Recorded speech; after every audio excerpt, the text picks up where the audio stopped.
We will protect the witnesses. Whatever it takes to protect the witnesses, we will do. Because the prosecution will rely on these witnesses to prove their case.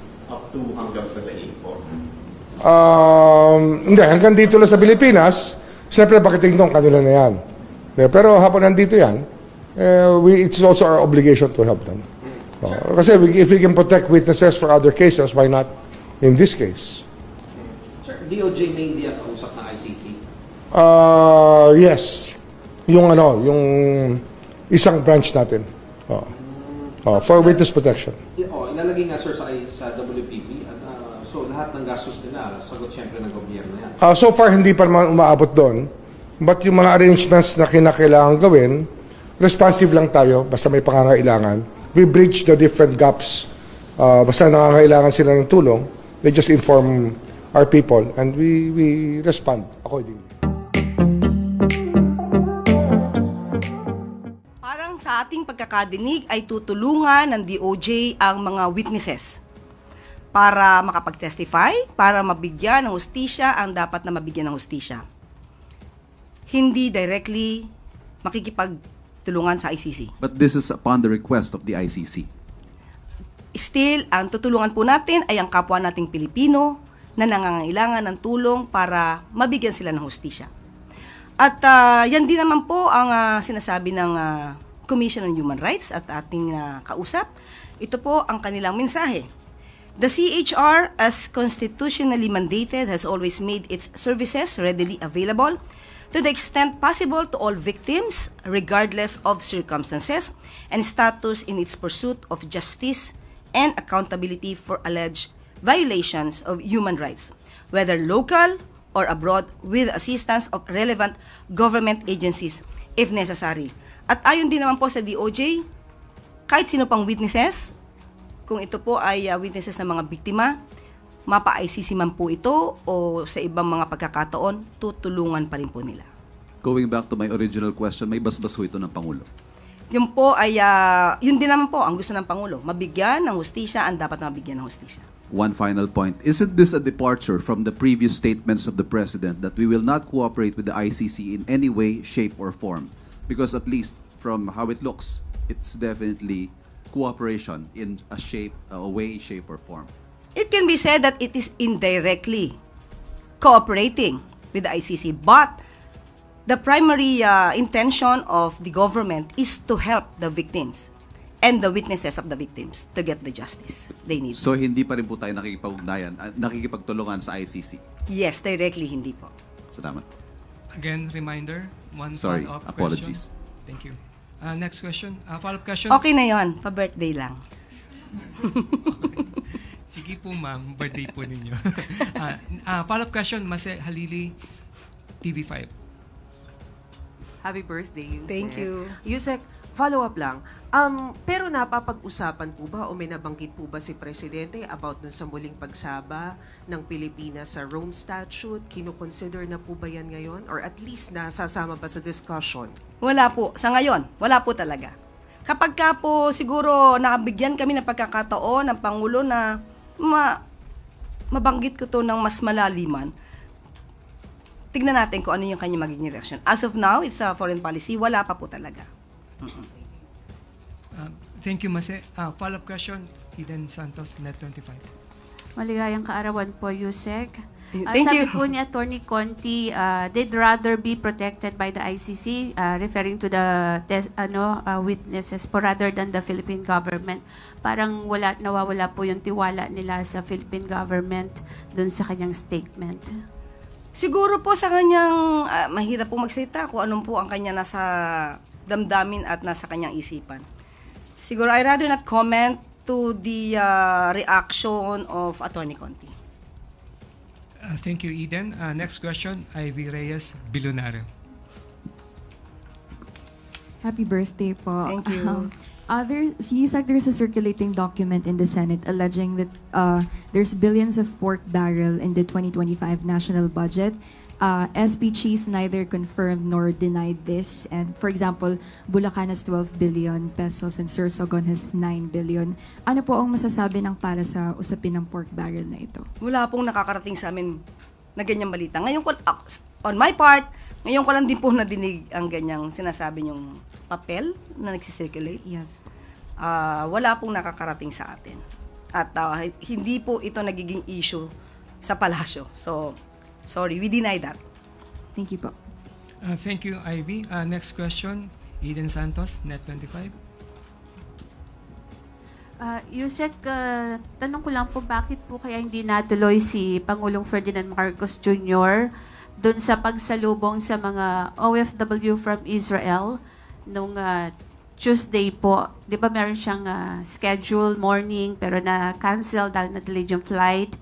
Dumating po ng gabi yung yung first batch ng OFWs from Israel pero hindi na po nagpunta ang Pangulo. Meron po bang mas mahalagang appointment or activity ang Pangulo that time kaya hindi po siya nakasalubong? Anong oras po ba dumating? Gabi na po. So, most probably, hindi po kasi yan yung naka-schedule sa Pangulo. At kapag ka po kasi ganito, nadidelay po yung flight, hindi po natin kabisado kung ano ang oras ng dating. So, hindi naman po intensyon, kasi 11 o'clock mukhang baka po ang Pangulo na yan ay nagpapahinga at naabisuhan na lang po siya siguro marahil ay the following day na po. So hindi po Mga natin alam. 7-something Hindi po kasi natin alam ang tunay na sitwasyon, kaya mahirap po tayong magbigay ng anumang judgment na kung may mahalaga bang ginagawa ang Pangulo para hindi masalubong ang ating mga kababayan na nagmula sa Israel. Thank you. Maraming salamat, Eden. Next question, Ann Soberano, Bombo Radio. Yusek, happy birthday. Thank you. Oo. Kuha lang po ako ng reaction from Malacanang. Nadismaya kasi po ang ilang mga transport group dahil sa di natuloy na fuel subsidy na ibibigay ng gobyerno. Ayon sa grupong Manibela, ramdam ng mga drivers and operators ang second tranche ng fuel price hike na nakatakda this week. So ano pong mga remedyo siguro pwedeng gawin dito, Yusek? Thank you. Alam naman natin na ang Pangulo, kapakanan din ng mga PUV drivers, ng operators, ng mga transport groups, ang isa sa mga inuuna niya. Minsan po nga ay nagpasalamat din po ang ilang transport groups dahil nakikinig ang Pangulo sa kanilang mga panawagan tulad sa pag-increase ng private cars insurance. At ang pag-intindi sa sitwasyon ngayon ng PUV modernization program. Yan po ay kanilang ikinatuwa sa mabilis na pag-aksyon ng ating Pangulo at ng gobyerno at ng Secretary Vince Dizon. May mga pagkakataon po siguro na ganitong klaseng sitwasyon ay hindi po agad makakapag-decide ang Pangulo dahil depende po ito sa nagiging sitwasyon sa kasalukuyan. Pero patuloy pong nagmo-monitor ang pamahalaan kung ano ba ang nangyayari sa issue sa Israel at Iran. Sa kasalukuyan po kasi ay kung di po tayo nagkakamali, umaabot lamang po sa 65 to 68 US dollars per barrel ang presyo ng crudo. World market. Global market price.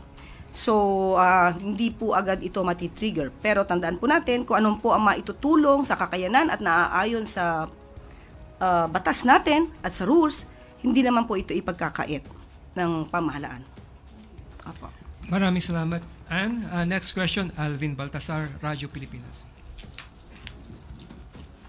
Yusek, happy birthday po. Thank you. The other day po, sinagot ni Vice President Sara yung pagkakatag sa kanya as pro-China, stating that she is not for any country at all. Sabi niya, we need to maintain and level up our relations with all countries, hindi lang sa China. Reaction po dito ng Palasyo.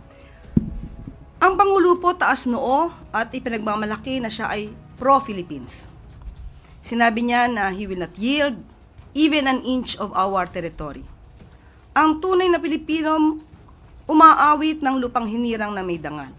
Sinasambit ang mga katagang ang mamatay ng dahil sa iyo. Sabi nga po ni Dr. Jose Rizal, ang hindi marunong magmahal sa sariling wika ay masahol pa sa hayop at malansang isda. Paano pa kaya ang isang Pilipino at isang leader na umaming hindi mahal ang kanyang sariling bansa? Ano kaya ang kanilang amoy? Yun lang po. Maraming salamat, Alvin Baltasar. Next question, Harley Valbuena, PTB4. Happy birthday, Yusek Dear. Thank you. Ma'am, your reaction lang po on VP Sara's statement saying na makaluma daw po ang PNP because of focusing on police visibility in streets rather than using modern technology such as drones, CCTVs, among others. Actually, nadinig nga po natin yan at kinuha ko na rin po talaga ang reaksyon ni PNP chief natin, si General Torre, at ito po ang kanyang mensahe kay sa ating Vice Presidente. We appreciate the Vice President's insight on how we, the PNP, should do our policing so we can be there whenever we are needed by the community. First, we have already incorporated technologies such as drones and CCTVs in our operations. This had enabled us to build a strong foundation for our quick response. Second, the Vice President is welcome to come and visit us, and we are more than happy to show her how important the deployment of our policemen in key areas in our quick response team. Lastly, we respect everyone's opinion on how the PNP should do their job. Of course, we are willing to listen to the opinions which are credible and make sense.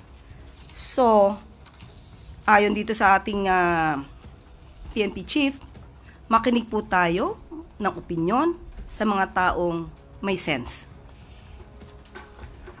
With no more questions, Yusek Claire. Pahabol.